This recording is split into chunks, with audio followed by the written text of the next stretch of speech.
بسم الله والصلاة والسلام على رسول الله وعلى آله وأصحابه من اهتدى بهداه أما بعد. الله سبحانه وتعالى mahad iska leh. Waxaan ku jirnaa maalmihii ugu dambeeyay ee bishii Ramadaan. Haddaysan ba ahayn saacadihii ugu dambeeyay.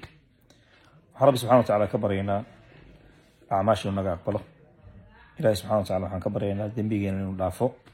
Waxaan Rabbi subhanahu wa ta'ala ka baryaynaa naarta inuu naga xoreeyo annaga iyo waalidiinteen iyo walaalaheen iyo asxaabteena iyo ahalkeena iyo dhammaan ummadda muslimiinta meel kasta ay joogaan. waxaan Ilaahay subhanahu wa ta'ala ka baryaynaa inta dhibaatada inuu ka qaado, inta caafimaadka qabta caafimaadka u ziyaadiyo, inta walwalka ay kurbada Ilaahay ka faydo wadankeena Ilaahay subhanahu wa ta'ala noo hagaajiyo.